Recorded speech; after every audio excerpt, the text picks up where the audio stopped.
everybody. This is Abby Asisio, and welcome to the Advocally podcast, where we get to know our favorite Filipino artists, singer-songwriters, and creatives. And today, I'm so happy because we are with one of my dear friends. She's a prolific musician, singer-songwriter, fashion designer, and now filmmaker too. Ladies and gentlemen, Miss Kate Torralba. Hey everyone! Hi, Kate. Thank you, Abby, for having me. I super loved her new songs. Check out the Advocally Light stage. I know most of the stuff that's been happening with you were related to the pandemic. How have things been for you? Well, at the beginning of the pandemic, I was actually in Europe because I was preparing for recording my second album. Yeah. After long overdue. So yeah, I was very excited to start recording, and then the night before we were gonna go into the studio, lockdown happened, and then my producer had to fly back to the UK, and so it was kind of a shock for me. I was pretty depressed. Like at the beginning of the pandemic, I felt really lost, and I wasn't quite sure what to do with my life. And I saw a posting. Sir Ricky Lee, who was a now national artist, script writing workshops. I qualified for that, and then that began my foray into studying film. You really invested time and energy into it. Well, I'm pretty obsessive by nature, so if I get into something, then it's like complete abandon. Like, oh, I really want to learn.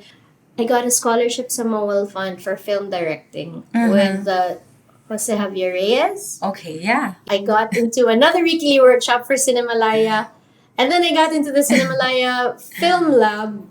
I just decided to join like this competition for the International Silent Film Festival Manila. And so I got my first short film grant.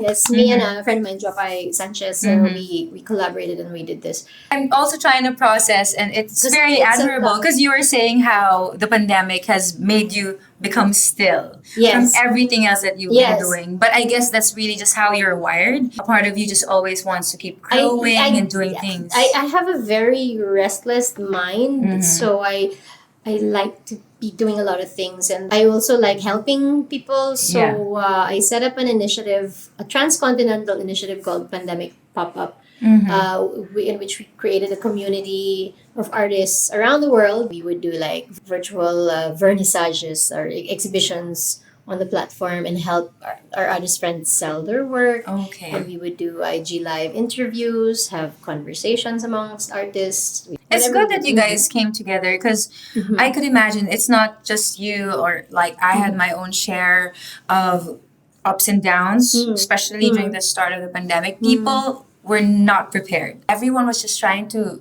do things the best that they can. And so for you to provide an avenue for people to band together, and such a huge thing. At a time like this, like, we just want to be inspired and enlivened by each other's passion for creating. I'm really more productive when I'm doing a variety of things. Yeah. And you seem to be having fun with it too. I do. I mean, I love it, and I love that every day is different. Although now I have a day job. So that's another thing that I'm doing. Yeah. So I'm doing creative consultancy for companies. I mean, gigs have started to come back. But then, I've seen you posting some of your gigs too. Yeah, we can manage doing many different things. Did you hear that there's this quote, right? The jack of all trades, master of none. But then the girl was saying that's actually incomplete because it's a shame that people aren't completing the quote. The main quote goes, jack of all trades, master of none, but still better than a master of one. Because at the end of the day, I haven't seen that. I mean, it was like when I saw it, resonated with you. My motto talaga since the pandemic has been, the beginning of the pandemic, is the world is ending. YOLO. Yes. You know? It's like, I feel like there's more of an urgency now for me to accomplish things. Not to prove anything, but because I know how much I can offer. Yeah. I'm not saying that all the work that I do is like great. I mean, but I'm doing it. And for me, creative work is really about the practice. It's about just getting better and better with every single thing that you are doing, and that's what drives me, just the practice of making things, of realizing an idea, and just seeing what was just like a little thought bubble unfold and become manifest. real and manifest, Yeah. for me is the most exciting part of I totally being agree. Because like even an with artist. writing songs, like we have all these ideas and Yes, melodies, yes. and then when you finally see the output, I'm like, wow, right? That's the like, best feeling. yeah, I was able to make something out of what was here and here. Right. Just like let's say for example when I write songs, they're usually very spontaneous. Like I don't know why I tend to write songs when I'm doing other things.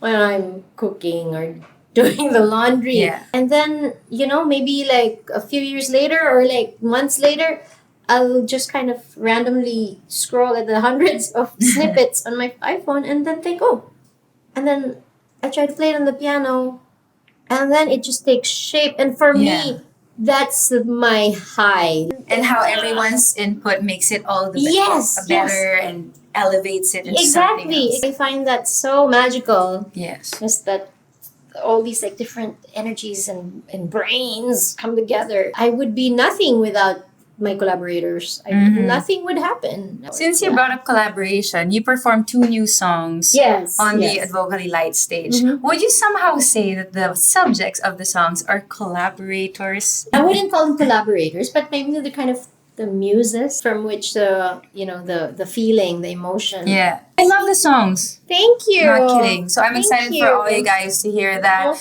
But Kate, thank you so much for sharing your journey with all of us here, sharing your music. An exclusive. Played it here first. Exclusive, on the Advocally Live stage. Yes. So before we end, maybe we could touch on the people who are just really, like what you said, YOLOing and just living their lives, finding what it is that makes them happy. What would you tell them?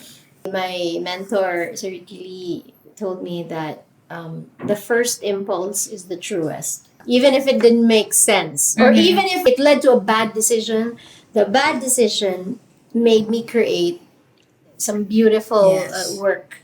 And authentic work for me is the most inspiring. It has to come from a real place.